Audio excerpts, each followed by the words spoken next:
Hi guys, எல்லாருக்கும் the secret அப்படிங்கிற book பத்தி தெரிஞ்சிருக்கும். த சீக்ரெட் அப்படிங்கிற புக்ல என்ன சொல்லப்படுது அப்படின்னா, இங்க எல்லாருக்குள்ளயுமே ஒரு சூப்பர் பவர் இருக்கு. நாங்க நினைக்கிற விஷயம் எல்லாத்தையுமே எங்களால அடைஞ்சு கொள்ள இயலும். அந்த சூப்பர் பவர் என்னன்னு சொன்னா எங்க ஆழ்மனது. எங்களுடைய ஆழ்மனதுல நாங்க என்ன விஷயங்களை நினைக்கிறோமோ, எங்களுடைய ஆழ்மனதுல நாங்க என்ன விஷயங்களை விதைக்கிறோமோ அதை எங்க வாழ்க்கைக்குள்ள எங்களால ஈர்க்க முடியும். அப்படி நாங்க நினைக்கிற விஷயம் எல்லாத்தையுமே எங்க வாழ்க்கைக்குள்ள ஈர்க்கக்கூடிய ஒரு காந்தமா நாங்க மாறணும் அப்படின்னா எங்களுக்குள்ள இருக்க வேண்டிய ஒரு முக்கியமான இயல்பு பத்தி தான் நாங்க பார்க்க போறோம். அதுதான் நம்பிக்கை, செல்ஃப் ட்ரஸ்ட். நம்பிக்கை நீங்க நினைக்கிறத உங்க வாழ்க்கையில ஈர்க்கிறதுல மிகப்பெரிய செல்வாக்கு செலுத்துது. நாங்க அடைய வேண்டிய இலக்கின் மீது, நாங்க அடையணும்னு ஆசைப்படுற விஷயத்தின் மீது ஒரு ஸ்ட்ராங்கான நம்பிக்கையை உருவாக்குறது எந்த அளவுக்கு முக்கியம் அப்படின்னு தான் இந்த வீடியோல பார்க்க போறோம். வீடியோவை ஸ்கிப் பண்ணாம பாருங்க.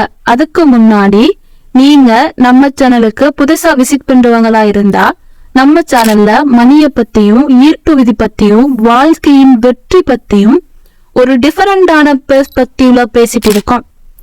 நம்ம சேனல்ல இருக்கிற பழைய வீடியோஸை செக் பண்ணுங்க. பிடிச்சிருந்தா நம்ம சேனலை மறக்காம சப்ஸ்கிரைப் பண்ணிக்கோங்க.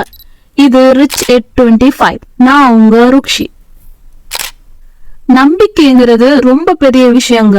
செல்ஃப் ட்ரஸ்ட்ங்கிறது எங்கள் மீது எங்களுக்கு இருக்கக்கூடிய ஒரு அபரிமிதமான நம்பிக்கை. எங்களுடைய முடிவுகளின் மீது, எங்களுடைய முயற்சிகளின் மீது, நாங்க எடுக்கக்கூடிய ஒவ்வொரு விஷயங்களின் மீது, நாங்க உருவாக்கணும்னு நினைக்கிற அத்தனை விஷயங்களின் மீதும் நாங்க வைக்கக்கூடிய ஒரு அபரிமிதத்தை தான் நம்பிக்கை அப்படின்னு சொல்லுவோம்.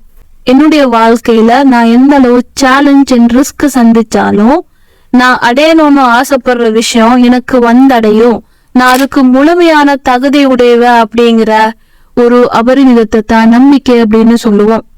எங்களை சுத்தி எக்ஸ்டர்னலா எவ்வளவு பெரிய கிரிட்டிசிசம் வந்தாலும், எவ்வளவு பெரிய தடைகள் வந்தாலும், நான் அடையணும்னு ஆசைப்படுற விஷயத்த என்னால அடைய முடியும் அப்படிங்கிற ஒரு ஸ்ட்ராங்கான நம்பிக்கை இருக்கிறது வாழ்க்கையில ரொம்பவே முக்கியம். உங்களுக்கு ஒரு மிகப்பெரிய இலக்கு இருக்கு. அந்த இலக்கை உங்களுடைய வாழ்க்கைக்குள்ள நீங்க கொண்டு வரணும்னு நினைக்கிறீங்க. அந்த இலக்கை உங்க வாழ்க்கைக்குள்ள கொண்டு வந்து சேர்க்க நீங்க ட்ரை பண்றீங்க அப்படின்னா அந்த இலக்கின் மீது அடிக்கடி மனசுல நான் இதுக்கு தகுதியானவனா, இது எப்போ கிடைக்கும், இது எனக்கு கிடைக்குமா இல்லையா, இது என்னால அடைய முடியுமா இல்லையா அப்படின்னு சந்தேகமான கேள்விகள் உங்களுக்குள்ள எப்பவுமே எழுந்துட்டே இருந்தா நீங்க ஒருபோதும் அந்த இலக்கை அடைய மாட்டீங்க.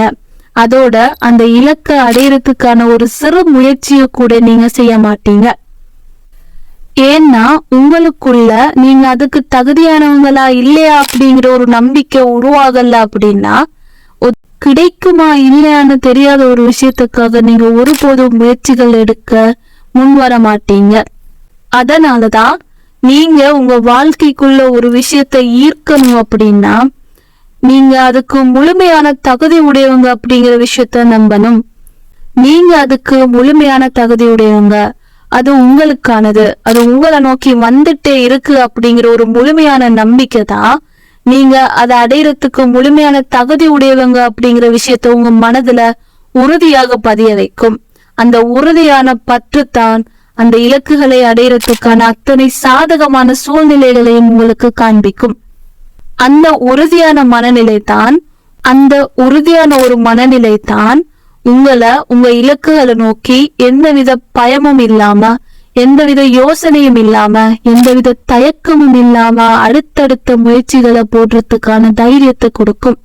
அதுதான் நீங்க நினைச்ச விஷயத்த உங்க வாழ்க்கையில உங்களுக்கு கொண்டு வந்து சேர்க்கும். உங்க எல்லாருக்குமே நல்லா தெரியும், Oprah Winfrey, one of the most influential woman in the world. ஆனா அவங்களுடைய இளமை காலம் பத்தி எத்தனை பேருக்கு தெரியும்? அவங்க மிகப்பெரிய கொடிய வறுமையினாலும் சைல்டு அபியூஸினாலும் பாதிக்கப்பட்ட ஒரு பெண். ஆனா அவங்கள நம்பினதுனால, அவங்கள நேசிச்சதுனால, அவங்களுடைய பேஷனை நேசிச்சதுனால இன்னைக்கு உலகம் திரும்பி பார்க்கக்கூடிய ஒரு பெண்ணா மாறி இருக்காங்க. அவங்கள நம்பினதாலதான் அத்தனை தடைகளையும் தாண்டி இன்னைக்கு ஒரு வலிமை மிக்க பெண்ணா, உலகம் திரும்பி பார்க்கக்கூடியவங்களா, நம்பர் 1 இன்ஃப்ளூயன்சர்ல ஒருத்தரா இருக்காங்க. இதுக்கு பேர் தான் தன்னம்பிக்கை. இப்போ உங்களுக்கு விளங்கி இருக்கும் செல்ஃப் கான்பிடன்ஸ், செல்ஃப் ட்ரஸ்ட், தன்னம்பிக்கை அப்படிங்கிற விஷயம் எவ்வளவு முக்கியம் எங்க வாழ்க்கையில. ஓகே, எல்லாருக்கும் செல்ஃப் ட்ரஸ்ட், செல்ஃப் கான்பிடன்ஸ் அப்படிங்கிற விஷயம் ரொம்ப முக்கியம்னு தெரியும். ஆனா அதை எப்படி எங்களுக்குள்ள உருவாக்குறது? எல்லாரும் பிறக்கும் போதே அதே கான்பிடன்ஸோட பிறக்கிறது இல்ல. ஒரு தடவை, 2 தடவை, 3 தடவை ஒரு விஷயத்துல தோல்விகளை மட்டுமே பார்க்கும் போது யாரா இருந்தாலும் மனசு உடைஞ்சுதான் போவாங்க. ஒருவேளை இது எங்களால முடியாதோ, இதற்கு நாங்க தகுதி இல்லையோ அப்படின்ற ஒரு யோசனை வரும் தான். ஆனா நாங்க அந்த யோசனைகளுக்கெல்லாம் வழிவிடக்கூடாது. கான்பிடன்ஸ்ங்கிறது நாங்க எங்களுக்குள்ள வளர்க்கிற, பில்ட் பண்ற ஒரு ஹேபிட் தான் அது. சோ எப்படி எங்களுக்குள்ள இந்த செல்ஃப் கான்பிடன்ஸ உருவாக்கலாம் அப்படின்னு கேட்டா, நீங்க 2 விஷயத்துல போக்கஸ் பண்ணணும். Number 1 self awareness, number 2 self positive talks. Self அவேர்னஸ்னா என்ன? செல்ஃப் அவேர்னஸ் அப்படின்னா ஒவ்வொரு தோல்வியின் போதும், உங்களுடைய ஒவ்வொரு முயற்சி தோல்வியில் முடிவடையும் போதும் இந்த தோல்வி பற்றியதும் வெற்றி பற்றியதுமான தெளிவு உங்களுக்குள்ள கொண்டு வரது. ஒவ்வொரு தோல்வியின் போதும் நீங்க யோசிக்க வேண்டியது, இது என்னுடைய இலக்கை அடையறதுக்கான வழி இல்ல, இதை தவிர வேற ஏதோ ஒரு வழி இருக்கு, இதுக்கு ஆல்டர்னேட் இருக்கு, அல்லது இந்த விஷயத்தையே நான் இன்னும் கொஞ்சம் பெட்டரா பண்ணணும் போல இருக்கு அப்படிங்கிற ஒரு மாற்று யோசனைய உங்களுக்குள்ள கொண்டு வந்தா போதும். இந்த மாதிரி உங்களுக்குள்ள வெற்றி பற்றிய, தோல்வி பற்றிய ஒரு அவேர்னஸ கொண்டு வந்தாலே போதும், உங்களுக்குள்ள இருக்கிற செல்ஃப் டவுட்ல பாதி குறைஞ்சிடும். 2வது செல்ஃப் பாசிட்டிவ் டாக் அதிகரிக்கிறது. எந்த ஒரு விஷயத்துக்கும், எந்த ஒரு ப்ராப்ளத்துக்கும் சொல்யூஷன் இருக்கு அப்படின்ற விஷயத்த நம்புறது, அத்தனை பிரச்சனைகளையும் நேர்மறையான கண்ணோட்டத்துல பார்க்க ஆரம்பிக்கிறது. ஒவ்வொரு பிரச்சனைகளை கையாளும் போதும், ஒவ்வொரு தோல்வியை தழுவும் போதும் நீங்க உங்களுக்குள்ள ஒரு பாசிட்டிவான டோக்கு அதிகரிச்சீங்கன்னா, ஒரு பாசிட்டிவான டோக்கு கொடுத்து உங்களுக்கு நீங்க தைரியத்தை கொடுத்தீங்கன்னா, உங்களுக்கு நீங்க சப்போர்ட்டா இருந்தீங்க அப்படின்னா, உங்களுக்குள்ள ஒரு புதுவிதமான ஸ்ட்ராங் உருவாகும். அடுத்தடுத்த தோல்விகளையோ, அடுத்தடுத்த தடைகளையோ ஈஸியா மூவ் ஆன் பண்றதுக்குரிய வலிமை உங்களுக்குள்ள உருவாக்கப்படும். புதுசா யோசிக்க ஆரம்பிப்பீங்க, புது ஹேபிட்ஸ வளர்க்க ஆரம்பிப்பீங்க, நியூ ஸ்கில்ஸ கத்துப்பீங்க, தெளிவா யோசிக்க ஆரம்பிப்பீங்க. உங்களுடைய எண்ணங்களும் உங்களுடைய பார்வையும் மிக தெளிவா இருக்கும்.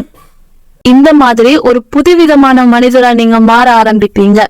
அதை விட உங்களுடைய இலக்குகளை நீங்க அடையறதுக்கு வேற என்ன வேணும்னு நினைக்கிறீங்க? எதுவுமே தேவையில்லை. இந்த விஷயங்களே உங்களுடைய இலக்க உங்களிடம் கொண்டு வந்து சேர்க்கும். ஒரு விஷயத்த மனசுல வச்சுக்கோங்க, இன்னைக்கு நீங்க பாக்குற பெரிய பெரிய வெற்றிகள் எல்லாமே யாரோ ஒருத்தருடைய சிந்தனையிலிருந்து மட்டும் உருவாக்கப்பட்டது அப்படிங்கிற விஷயத்த. நல்ல சிந்தனைகள் தான் வெற்றியின் ஆரம்பம். சிந்தனைகள்ல ஆரம்பிக்கிறது, அந்த சிந்தனைகள் தெளிவடைய ஆரம்பிக்கிறது, சிந்தனைகள் பிறகு ஸ்ட்ராங் ஆகுறது, அந்த சிந்தனைகள் தான் பின் இலக்காக மாறுது, அதுதான் பின்னர் கனவாக மாறுது. அந்த கனவுக்காகத்தான் உழைக்க ஆரம்பிக்கிறோம். அந்த உழைப்பு தான் உங்களுடைய விருப்பமா மாறுது. உங்களுடைய கனவுகளுக்காக உழைக்கிற உலகமே வேறங்க. அந்த உலகத்துக்குள்ள என்டர் ஆகிட்டீங்க அப்படின்னா, அது உங்க எண்ணங்களுக்குள்ள இருக்கிற உலகத்தை வெளியில உருவாக்க ஆரம்பிக்கும். அதுதான் அந்த மாயாஜாலம். இது ஒரு பியூர் சயின்ஸ், ஒரு அற்புதமான விஞ்ஞானம். உங்களுக்குள்ள உருவாக்கப்படுற ஒரு அழகான மாற்றம். அந்த அழகான மாற்றத்தின் விளைவுதான் உங்களை சுத்தி நீங்க பாக்குற நல்ல விஷயங்கள் அத்தனையும், உங்க வளர்ச்சி, உங்க வெற்றி. உங்களுடைய எண்ணங்களை நீங்க நம்புங்க, அதை ஒரு தெளிவான இலக்காக உருவாக்குங்க, அதை ஒரு அழகான கனவா காணுங்க. அந்த கனவுக்கு உயிர் கொடுக்கறதுக்காக உழைக்க ஆரம்பிங்க. மறக்காம நம்ம சேனலை ஃபாலோ பண்ணுங்க. நிறைய விஷயங்கள் பேசலாம். தேங்க்யூ.